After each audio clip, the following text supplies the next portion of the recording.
Welcome back to the Foundry by Forge College. Today we're basically putting on our hard hats and playing architect. In our last lesson, the documentation, handoff, and deployment checklist, we mapped out exactly how to deploy and monitor our apps. But before we actually start wiring in those ecosystem protocols, we've got to translate those capstone goals into a solid technical blueprint. So think of this explainer as our drafting table. We're going to design a full-stack Solana architecture right from the ground up.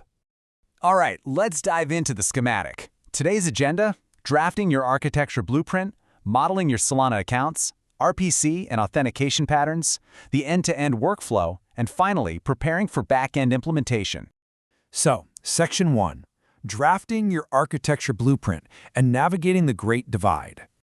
Our first big architectural decision really boils down to one simple question: what actually belongs on-chain?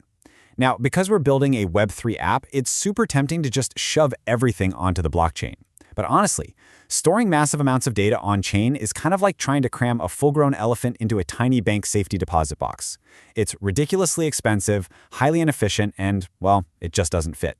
The blockchain is built for trust, state, and verifiable execution, not for massive storage arrays or super heavy computing. So to strike that perfect balance, we have to divide up responsibilities smartly. Asset ownership and token transfers, absolutely on-chain. Those need atomicity and signature verification. The blockchain is your ultimate source of truth for that. But what about heavy compute? Say running a machine learning risk model. Yeah, push that entirely off-chain to your backend. Doing that on-chain would cost a fortune. Just store a tiny summary, like a hash, on the ledger if you need to mathematically prove it happened. Same goes for human-readable metadata, like long product descriptions. Keep it off-chain where you can actually search it and just drop a canonical link on the blockchain. But things like cross-program marketplace escrows, those absolutely must be on-chain to guarantee the rules are actually enforced. The golden rule here is assign the atomic, high-trust logic to the smart contract, but push the heavy lifting off-chain. Moving on to Section 2. Modeling your Solana accounts, or structuring your state. All right, now that we've framed the house, let's talk about the rooms. On Solana, how we model our accounts is a huge deal, since they're the ultimate unit of state and access control. But here's the catch: blockchain space isn't free. And that brings us to a really critical concept: rent exemption.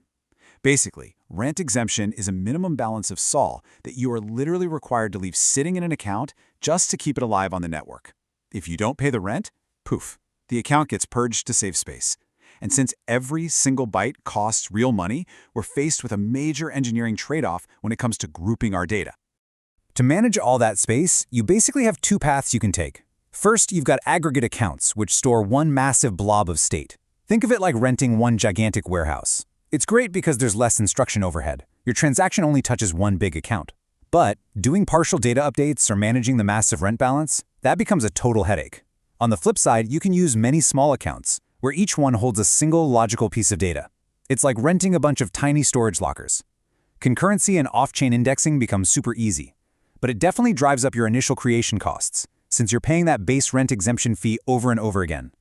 The choice you make here is going to dictate your whole indexing setup and how complicated things get for your users. Okay, Section 3, RPC and authentication patterns. Let's run some wiring. So with our accounts nicely modeled, we need to wire up the actual interaction patterns between your front end and the blockchain itself. A really powerful concept here is transaction simulation. This means taking a transaction and running it locally against an RPC node's current state to catch any runtime errors before you ask the user to sign it. We have all been there, right? You click a button, approve the transaction in your wallet, pay the network fee, and then watch it instantly fail because of a dumb state mismatch. It is the worst. But by treating simulation as a mandatory first step, you can completely prevent those frustrating, avoidable failures.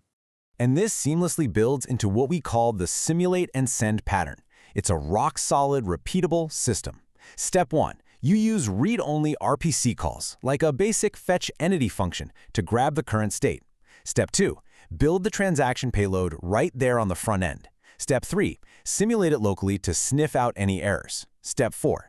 If and only if the simulation comes back perfectly clean, you prompt the wallet adapter for the user's signature. And finally, Step 5. Submit the raw transaction and confirm it. By strictly following these rules, you're going to drastically reduce friction for your users, and you keep all that heavy data prep totally off-chain where it belongs.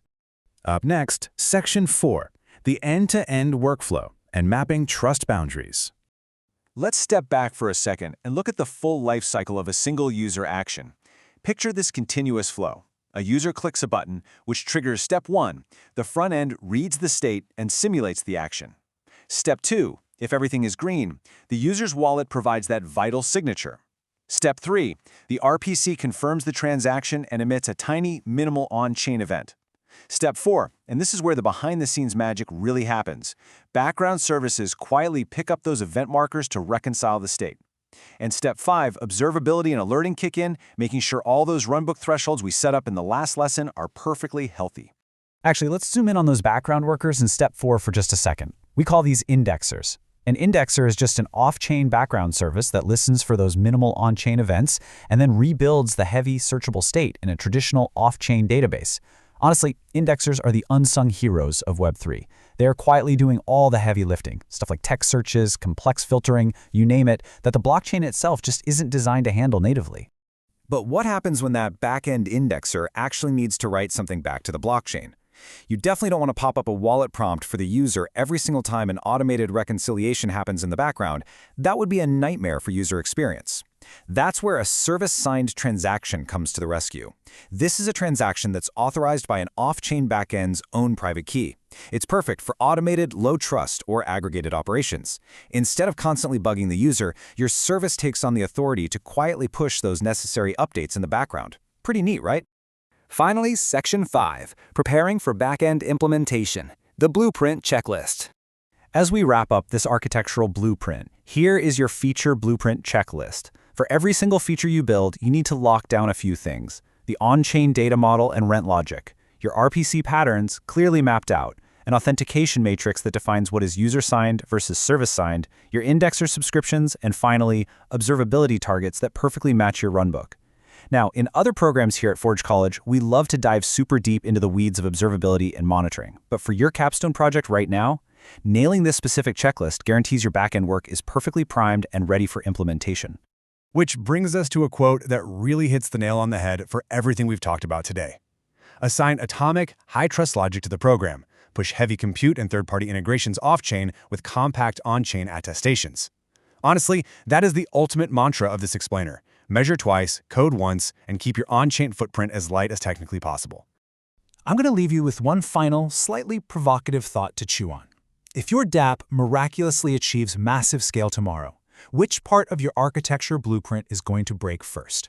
Is it going to be your indexer, your RPC endpoints, or maybe your rent logic? Take that thought with you into our next lesson, Integrating Ecosystem Protocols Backend Patterns, where we'll actually start building all this out. Thank you so much for hanging out with me in this explainer. And hey, be sure to check out forge.college to learn more about this subject and explore our whole library of Web3 topics. Happy building, and I'll catch you next time.